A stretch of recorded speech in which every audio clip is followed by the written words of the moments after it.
बेटियों के साथ मुझे घर से निकाल दिया था। हम 7 बहनें थे, 5 बहनें थे, 2 मेरी बेटियाँ, 7 बहनें हो गई। घर के हालात बहुत खराब थे। मेरे अबू बच्चे थे, जो मिलेगा खा लेंगे, लेकिन हम जबरदस्ती में बाहर निकली। फिर जब इधर आई तो एजी साहब ने बोला ये काम आपको करना चाहिए। फिर इन्होंने मेरे को इंचार्ज बना दिया। बिल्किस एजी ने मेरे को हिम्मत दी कि हिम्मत से काम ले, और बिल्किस एजी को मैं आज इसको गुजारूँ और इसको याद करके मैं रोती रहती हूँ। ये मेरा साथ था क्या। ज़ोहरा 75 साल की उम्र में आज भी रोज़ मीठा दर में कायम एधी मैटरनिटी होम में हेड नर्स की जिम्मेदारियां यूं निभाती हैं जैसे ये इनका अपना घर है।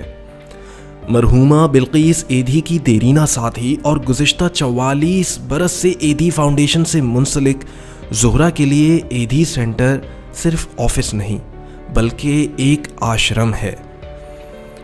इस आश्रम ने ज़ोहरा को उस वक्त अपनाया जब उसके शौहर ने 2 बच्चियों की विलादत पर घर से बेघर कर दिया था। आज से आधी सदी कबल ससुराल से निकाले जाने के बाद अपनी माँ के घर दोबारा जाना ज़ोहरा के लिए एक कठिन मरहला था, क्योंकि वहाँ ज़ोहरा समेत 5 बेटियाँ ही थीं और अब खुद ज़ोहरा की 2 बेटियाँ।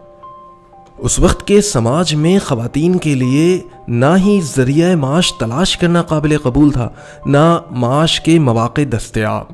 ऐसे में बेहद इसरार के बाद ज़ोहरा ने बिलाखिर इस कांच की दीवार को तोड़कर अपने बुज़ुर्ग वालिद का माश में हाथ बटाने का फ़ैसला किया और इस गर्ज से एधी सेंटर में नौकरी तलाश कर ली।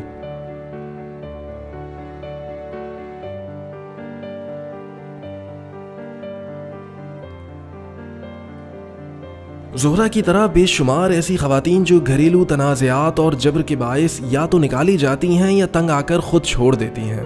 छोटी थी जब आई हूँ, 10 साल की भी समझ नहीं थी। मैं यहाँ आके मुझे बहुत खुशी मिली, इतनी ज़्यादा मैं खुश थी कि मैं अपने लोगों को भी भूल गई थी। ऐसे बेशुमार बच्चे जिनके वालिदैन या तो बेटी होने की वजह से इन्हें अपनी गोदों से दरबदर कर देते हैं या किसी रुसवाई के पेश नज़र इन्हें तर्क कर देते हैं।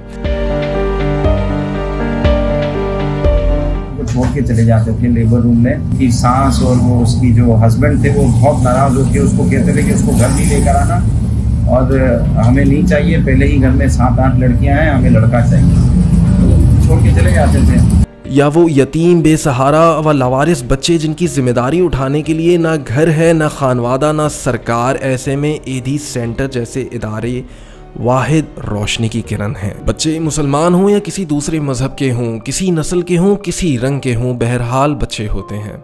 चाहे पड़ोसी मुल्क की नन्ही गीता हो या आज अमेरिका में फाइज राबिया। ऐसे में बिल्किस एधी का झूला ही इनका नाखुदा, इनका कारगर और इनका आशियाना रहा है। आज मिस्टर अब्दुल सत्तार ईदी, मेरे बड़े अब्बू और मिसेस बिल्किस ईदी, मेरी बड़ी अम्मी इस दुनिया में नहीं रहे, लेकिन ईदी फाउंडेशन अभी भी जिंदा है। उनका काम इंसानियत की मदद करना जारी है।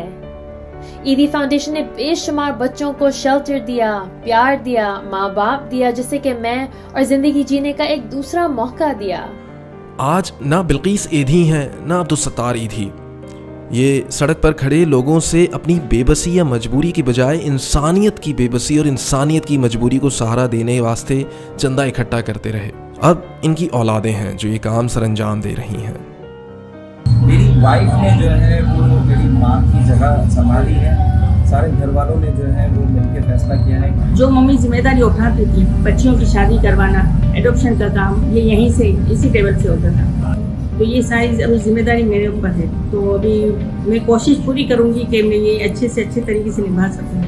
अभी तो मैं 4th ईयर MBBS में हूँ, हमदर्द यूनिवर्सिटी से, ठीक है। और अभी मेरे ये इरादे हैं कि मैं अपना कंप्लीट करने के साथ साथ मम्मा की और पापा की हेल्प करती रहूँ। इस आफाकी फरीजे की अदायगी में खैर सरकार की तो कोई वाजिबी दिलचस्पी भी नज़र नहीं आई कि कराची जैसे बड़े शहर में कोई सरकारी इमरजेंसी मेडिकल सर्विस भी नहीं। इस खला को भी शुरू से एधी एम्बुलेंस सर्विस और एधी सर्द खाने ने ही पुर किया है।